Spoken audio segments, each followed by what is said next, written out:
వేల కోట్ల రూపాయలు చేసి నిర్మాణం చేసుకునేటువంటి ప్రాజెక్టుకి, కాలువకి, డ్రైన్కి, లాకులకి, షట్టర్లకి ప్రతి సంవత్సరం కూడా మెయింటెనెన్స్ లేకపోతే ఆ ప్రాజెక్టు కానీ, ఆ కాలువ కానీ, డ్రైన్ కానీ మనకి ఉపయోగపడినటువంటి పరిస్థితి. అటువంటి ఓఎండ్ఎం వర్క్స్ 5 సంవత్సరాల గత పాలనలో చూస్తే అటకెక్కినటువంటి పరిస్థితి. 5 సంవత్సరాల్లో తూతూ మంత్రం కింద 287 కోట్ల రూపాయలు మాత్రమే ఆ రోజు రిలీజ్ చేస్తే, ఈరోజు ఈ యొక్క కూటమి ప్రభుత్వం వచ్చినటువంటి 2 సంవత్సరాల్లోనే 1382 కోట్ల రూపాయలు ఈవేళ ఓఎండ్ఎం పనుల నిమిత్తం ఇచ్చాం. దయవుంచి ప్రజలందరూ కూడా ఆలోచించమంటూ ఉన్నాం, రైతులందరినీ కూడా ఆలోచించమంటూ ఉన్నాం.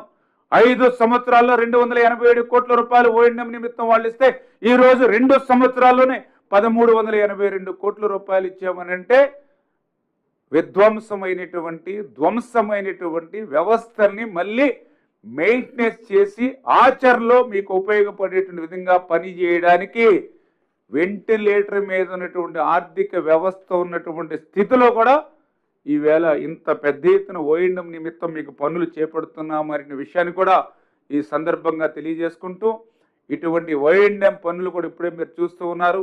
సాగునీటి సంఘాలను కూడా గత పాలనలో రద్దు చేస్తే మళ్ళీ ఈ యొక్క సాగునీటి సంఘ వ్యవస్థను మళ్ళీ పునర్జీవనం చేసి, అంటే రైతుల యొక్క పనులు రైతు నాయకుల ద్వారానే ఒక బాధ్యతాయుతంగా, ఒక జవాబుదారీతనంగా, ఒక అకౌంటబిలిటీ ఉండాలనేటువంటి ఉద్దేశంతో ఆ నీటి సంఘాలకు సంబంధించినటువంటి వారితో ఆ యొక్క ఓఎండ్ఎం వర్క్స్ అన్నింటినీ కూడా చేయిస్తూ ఒక జవాబుదారీతనం ఈవేళ మరి గ్రౌండ్ లెవెల్లో ఉంచుతున్నటువంటి పరిస్థితిని కూడా ఆ యొక్క డబ్ల్యూఏ అదేవిధంగా ఓఎండ్ఎం వర్క్స్ ద్వారా మీ ద్వారా తెలియజేసుకుంటూ, అదేవిధంగా జలధార, జలహారతి.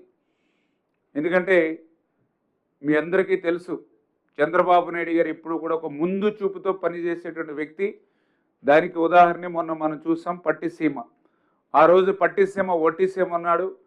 1300 కోట్ల రూపాయలు నీటి పాలు చేస్తామని చెప్పారు.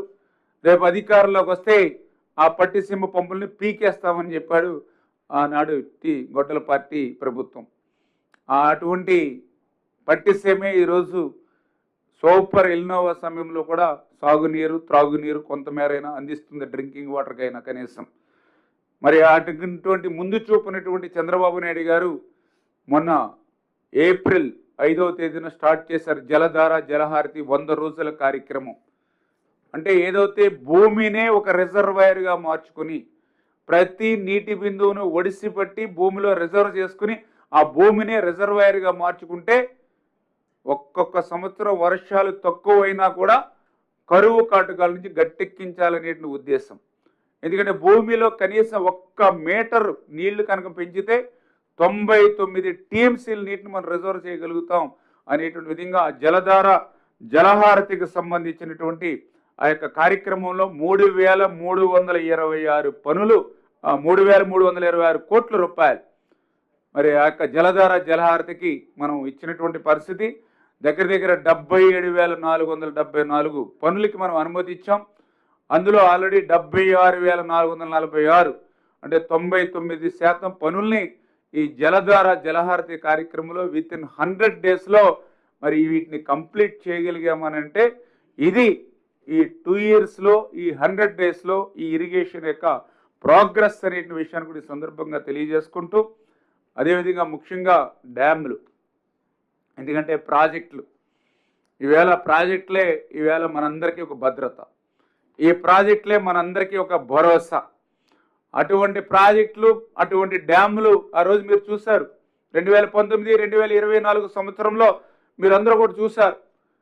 ఎక్కడ కూడా మరామతులు మాట్లాడించి కనీసం గ్రీజు పెట్టి మెయింటెనెన్స్ చేసినటువంటి స్థితి కూడా 5 సంవత్సరాల పాలనలో లేకపోవడంతో ఒక ఫించా కానీ, ఒక అన్నమయ్య కానీ, ఒక పులిచింతలు కానీ, ఒక గుండ్లగమ్మ కానీ, ఒక తుంగభద్ర గేట్లు కానీ ఏ రకంగా కొట్టుకుపోయాయో గత పాలనలో మీరందరూ చూశారు. ఊర్లు ఏ రకంగా కనుమరుగైపోయాయో మీరు చూశారు. 40 మంది సైతం ప్రాణాలు సైతం ఏ రకంగా అన్నమయ్యలో పోగొట్టుకున్నారో మనందరం కూడా చూసాం. అటువంటి డ్యాములకి భద్రత లేకుండా పోతే, అటువంటి డ్యాముల వల్ల భరోసా లేకుండా పోతే గత 5 సంవత్సరాల పాలన కనీసం ఆ డ్యాముల భద్రత మీద కన్నెత్తి చూడనిటువంటి పరిస్థితి. అందుకే మనం వచ్చిన తర్వాత 2024లో తుంగభద్ర 19వ గేటు కొట్టుకుపోతే అప్పటికప్పుడు చంద్రబాబు నాయుడు గారు యుద్ధ ప్రాతిపదికన కన్నం నాయుడు గారిని సైతం పంపించి వాటర్ ఫ్లో ఉండగా చరిత్రలో మొదటిసారిగా అక్కడ గేట్ని బిగించి 80 టీఎంసీల నీటిని కాపాడుకోగలిగాం. ఆ రకంగా తుంగభద్రకు సంబంధించి ఒక్క గేటునే కాదు, మొన్ననే 3 రాష్ట్రాల ముఖ్యమంత్రి కేంద్ర జలశక్తి మంత్రితోటి తుంగభద్రకు సంబంధించినటువంటి 33 కొత్త గేట్లను కూడా ఈ ప్రభుత్వం 61 కోట్లతో పెట్టి పూర్తి చేసింది అని అంటే డ్యాముల భద్రత పట్ల ఈ ప్రభుత్వానికి ఉన్నటువంటి చిత్తశుద్ధి. ఎందుకంటే తుంగభద్ర అంటే ఈవేళ రాయలసీమకు ఒక జీవనాడి. అటువంటి తుంగభద్ర గేట్లను ఈరోజు ఈ ప్రభుత్వం కాపాడుకుంది. శ్రీశైలం మీ అందరికీ తెలుసు, శ్రీశైలంలో నీళ్లుంటేనే రాయలసీమకు నీళ్లు వస్తాయి. అటువంటి శ్రీశైలం ప్రమాదభరితంగా ఉందని ఆ రోజు సాక్షాత్తు సిడబ్ల్యూసి హెచ్చరించినా కూడా 5 సంవత్సరాలు ఆ రోజు గొడ్డల పార్టీ పెడచెవిని పెట్టినటువంటి పరిస్థితి. మళ్ళీ ఈరోజు ఈ కూటమి ప్రభుత్వం అధికారంలోకి వచ్చాక 203 కోట్ల రూపాయలు శ్రీశైలం ప్రాజెక్టుకి సంబంధించి రక్షణ పనులకు ప్లంజ్ పూల్కి ఈరోజు ఇచ్చాం. పనులు ఈరోజు జరుగుతున్నటువంటి పరిస్థితి. అదేవిధంగా ధవళేశ్వరం బ్యారేజ్, కాటన్ మహాశయుడు పుణ్యమాయని ఈవేళ గోదావరి జిల్లాలో 2 పూటల అన్నం తింటూ ఉన్నారు, పచ్చగా ఉన్నాయి. అటువంటి గోదావరి జిల్లాలో గుండెకాయలైనటువంటి బ్యారేజ్ ఏదైతే ధవళేశ్వరం ఉందో ప్రమాదభరితంగా ఉంది. గేటు కొట్టుకుని పోతే రేపొద్దుట గోదావరి డెల్టాలు, ఉభయ గోదావరి జిల్లాలు ఎడారిగా మారిపోతాయని మరి సిడబ్ల్యూసి అధికారులు హెచ్చరికలు పంపించారు. అయినా సరే కన్నెత్తి చూడాల ధవళేశ్వరం బ్యారేజీ గత ప్రభుత్వం. కానీ ఈ ప్రభుత్వ అధికారులకు వచ్చాక 150 కోట్ల రూపాయలు నిధులు మంజూరు చేయడమే కాదు, టెండర్లు పిలిచి వర్క్ ఆర్డర్ ఇచ్చి మొన్ననే గౌరవ ముఖ్యమంత్రి చంద్రబాబు నాయుడు గారి చేతుల మీదుగా ఆ గేట్లు తయారు చేసేటువంటి కార్యక్రమాన్ని ప్రారంభించుకున్నాం. ఇది ఈవేళ ఈ ప్రోగ్రెస్ ఈ ప్రభుత్వం. ఇది ఒకటే కాదు, సోమశిల ఈరోజు 2 పంటలు కాదు 3 పంటలకు సైతం వెళ్ళిపోతూ ఉన్నారు నెల్లూరులో, సోమశిల, కందలూరులో. ఏంటంటే ఆ ప్రాజెక్టులకు సంబంధించినటువంటి మరి మరామతుల పనులు కానీ, అదేవిధంగా గుండ్లగమ్మ గత ప్రభుత్వంలో కొట్టుకుపోతే ఆ గుండ్లగమ్మ రిజర్వాయర్కి సంబంధించి గేట్లు మళ్ళీ కొత్త గేట్లు ఏర్పాటు చేయడంలో కానీ, గోరకల్లు మీ అందరికీ తెలుసు, గోరకల్లు అంటే మరి జిఎన్ఎస్ఎస్ గాలేరీ నగర్కి ఆయువు పట్టు. గోరకల్లులో నీరుంటేనే మరి కడప జిల్లాలోను పులివెందుల్లోనూ నీరుండేటువంటి పరిస్థితి. అటువంటి గోరకల్లు ప్రమాదభరితంగా ఉంది అంటే 5 సంవత్సరాల మరి ఆ రోజు ఉన్నటువంటి ప్రభుత్వం పట్టించుకోవాలి. మళ్ళీ ఈరోజు ఆ గోరకల్లు రిజర్వాయర్కి మళ్ళీ 53 కోట్ల రూపాయలు ఈవేళ నిధులు ఇచ్చి మళ్ళీ టెండర్లు పిలిచినటువంటి పరిస్థితి. ఎందుకంటే గోరకల్లో నీళ్లుంటేనే అవుకులో నీళ్లుంటాయి, అవుకులో నీళ్లుంటేనే గండికోటలో నీళ్లుంటాయి, గండికోటలో నీళ్లుంటేనే చిత్రావతి బ్యాలెన్స్ రిజర్వాయర్కి నీళ్లుంటాయి. ఇలా ఏ రిజర్వాయర్కి నీళ్లు ఉండాలన్నా జిఎన్ఎస్ఎస్లో గోరకల్లో ఉండాలి. ఆ చిత్రావతిలో నీళ్లుంటేనే ఆ యొక్క పులివెందుల్లో నీళ్లుంటాయి. అంటే ఈ రకంగా ఎంత అన్యాయం, ఎంత దుర్మార్గం. గత 5 సంవత్సరాల ఇటువంటి ప్రాజెక్టులు, రిజర్వాయర్లు ఒక్క రూపాయి కూడా వెచ్చించకుండా ఎట్లా గాలిలో వాటి భద్రత వదిలేసిందో గత ప్రభుత్వం మనందరం కూడా చూసాం. మరి ఇటువంటి పాలన వైఫల్యం గత ప్రభుత్వం అవుతే ఈ 2 సంవత్సరాల్లోనే వాటన్నిటిని కూడా గాడిలో పెడుతూ పట్టాలు ఎక్కిస్తూ వీటన్నిటికీ కంక్లూజింగ్ మీరే చూస్తారు. తాగునీటి ప్రాజెక్టుల మీద ఎవరు ఎంత ఖర్చు పెట్టారో ఈ ఒక్క షీట్ మీకు సరిపోతుంది. ఆంధ్రప్రదేశ్ రాష్ట్ర ప్రజలకు కానీ రాయలసీమ ప్రజలకు కానీ ఏ ప్రభుత్వం ఇరిగేషన్ శాఖ ఎంత ప్రాధాన్యత ఇచ్చింది అనేది ఈవేళ లెక్కలు చెప్తూ ఉన్నాయి, బడ్జెట్ చెప్తూ ఉంది, జరుగుతున్నటువంటి పనులు చెప్తూ ఉన్నాయి, ప్రోగ్రెస్. అందులో ముఖ్యంగా 2014, 2019 5 సంవత్సరాల తెలుగుదేశం ప్రభుత్వ హయాంలో ఆ రోజు ఇరిగేషన్కి సంబంధించి 68,000 కోట్ల రూపాయలు ఆ రోజు మనం వెచ్చించినటువంటి పరిస్థితి. గ్రాఫ్ కూడా చూపించాము ఒకసారి.